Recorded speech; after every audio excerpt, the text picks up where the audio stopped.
SR-71 blackbird এটি ছিল পৃথিবীর সবচেয়ে দ্রুত, সবচেয়ে রহস্যময় যুদ্ধবিমান। রাডার ধরতে পারত না, শত্রুর মিসাইল ধরতে পারত না, তবুও এই বিমান আর বানানো হয়নি। কিন্তু কেন? এটাই আজকের প্রশ্ন। SR-71 ব্ল্যাকবার্ড এত সফল হয়েও কেন আর বানানো হয়নি? ভিডিও শুরু করার আগে আমাদের চ্যানেলটি সাবস্ক্রাইব না করা থাকলে অবশ্যই সাবস্ক্রাইব করুন। 1960-এর দশক, শীতল যুদ্ধ তুঙ্গে, আমেরিকার চোখ রাশিয়ার উপর। কিন্তু তাদের আকাশে প্রবেশ মানেই মৃত্যু নিশ্চিত।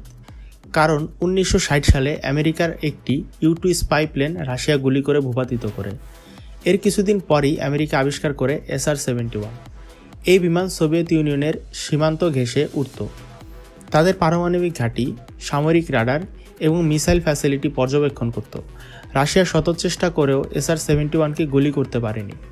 প্রায় 4000-এর বেশি সারফেস টু এয়ার মিসাইল SR-71-এর দিকে ছোড়া হয়েছিল, কিন্তু একটাও সফল হয়নি। তাহলে প্রশ্ন থেকে যায়, এমন একটি বিজয়ী প্রযুক্তি কেন বন্ধ হয়ে গেল? প্রথমত, এটির খরচ ছিল আকাশ ছোঁয়া।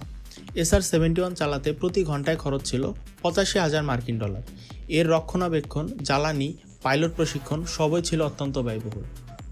স্যাটেলাইটের আবির্ভাবও এর বিলুপ্তির আরেক কারণ। 1980-র দশকে আসতে থাকে অত্যাধুনিক স্যাটেলাইট, যেগুলো স্থায়ীভাবে মহাকাশ থেকে ছবি তুলতে পারে, 24 ঘন্টা নজরদারি করতে পারে এবং কোনো পাইলটের মৃত্যু ঝুঁকিও নেই। এছাড়াও ড্রোন ও অন্যান্য প্রযুক্তির বিকাশও এর বিলুপ্তির আরেকটি কারণ।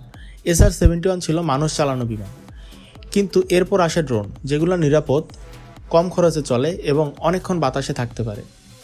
রাজনৈতিক সিদ্ধান্ত ও প্রতিদ্বন্দ্বিতাও ছিল আরও একটি অন্যতম কারণ। 1990-র দশকে কংগ্রেস সিদ্ধান্ত নেয় SR-71 আর টিকবে না।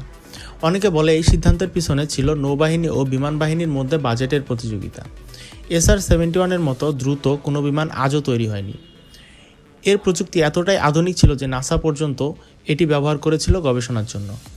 অনেকেই মনে করেন এর স্থলে SR-72 নামে একটি হাইপারসনিক, যা মার্ক 6+ স্পিডে উঠতে পারবে এমন একটি স্পাই প্লেন তৈরি করা হচ্ছে, কিন্তু সেটি আজও গোপন।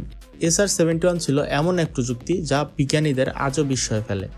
SR-71 ব্ল্যাকবার্ড এখন আর উড়ে না, কিন্তু ইতিহাসে এটি এক জীবন্ত কিংবদন্তি। একটি বিমান যা শত্রুর চোখের সামনে থেকেও অদৃশ্য ছিল। এমন প্রযুক্তি বারবার আসে না। ভিডিও ভালো লাগলে লাইক, কমেন্ট এবং সাবস্ক্রাইব করুন। আরও প্রযুক্তি ও ইতিহাসের অজানা গল্প নিয়ে আমরা আবারও আসব। ধন্যবাদ।